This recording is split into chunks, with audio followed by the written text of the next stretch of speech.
কোথাও আমার হারিয়ে যাবার নেই মানা। না, মানা নেই বলেই যে কোনো জায়গায় হারানোর পক্ষপাতী আমি নই। একেবারেই থিতু ভীতু বাঙালি। মনে মনে অনেক স্বাদ থাকলেও সাহস এবং ক্ষমতা দুটোর পরিমাণই নগণ্য। বলা যায় আপাদমস্তক ঘরকনে আমি। তবে হ্যাঁ, হলপ করে বলতে পারি, যদি একবার ঢাকার বাড়িধারা গুলশান কিংবা বনানীতে হারাবার সুযোগ পেতাম তাহলে না করতাম না। জীবনে বোধবুদ্ধি জাগ্রত হওয়ার পর থেকেই এই জায়গাটিতে হারাবার আমার খুব শখ।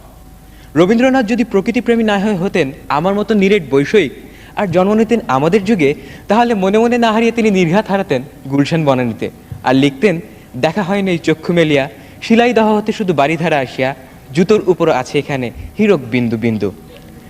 আমার কাঙ্ক্ষিত স্থানটির প্রতি আকর্ষণের প্রথম কারণ হলো ওটা মনে হয় এদেশের জ্ঞানরাজ্যের তীর্থস্থান। আর এদেশে তো বাংলা ভাষা না জানলেও চলে, কিন্তু হালের ইংরেজি বারোয়ারি সাহিত্য আর ইংরেজি ভাষাটা না জানা থাকলে জ্ঞানগর্ভ বৈঠকে আলাপে দৃষ্টি কারার জো নেই। শুনেছি আজকাল ভদ্রপল্লীতে খাঁটি বঙ্গদেশীয় কুকুরের সাথেও নাকি ইংরেজিতেই কথা বলতে হয়। আবার দেখুন, গুলশান বনানীতে বেমালুম হারিয়ে গেলেও ফিরে আসার ম্যাসিভ একটা সুযোগ থেকেই যায়। কিন্তু তা না করে আমি যদি স্বেচ্ছায় হারিয়ে যাই বংশাল, ফরাসগঞ্জ কিংবা শাখারিপট্টিতে, তাহলে তো আমার ওই হারানোই সার।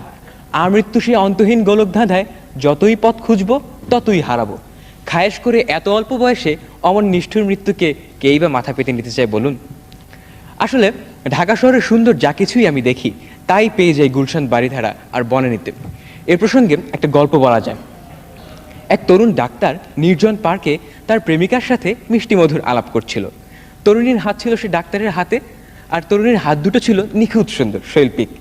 এই কথারই তরুণ ডাক্তার বলছে এভাবে, বাহ, তোমার হাতের পালস তো খুব টাইমলি বিট দিচ্ছে। এখন আমার অবস্থা হয়েছে ঠিক সেই তরুণ ডাক্তারের মতো। সৌন্দর্যের স্বর্গ বলতে আমার যেটুকু কল্পনা, তাই ওই বাড়িধারা গুলশান অর্থাৎ বাংলাদেশের স্বর্গকে ঘিরেই। এতক্ষণ তো আমি আমার হারাবার পরিকল্পনার কথা বললাম, এবার তাহলে একটা শঙ্কার কথাও বলা যায়। গুলশান বনানীতে না হারিয়ে অন্য কোথাও হারাতে গেলে ভুলেও যদি আমি একবার ঢাকার ট্রাফিক জ্যামে পড়ে যাই, তাহলে ওই মনে মনে না হারানো ছাড়া কোনো উপায়ই থাকবে না। এক জায়গায় যদি 3-4 ঘন্টা থিতু হয়ে বসে থাকি, তাহলে হারাবো আবার কোন সময়? তাই আমি হারিয়ে যাবো গুলশান বনানী বাড়িধারা।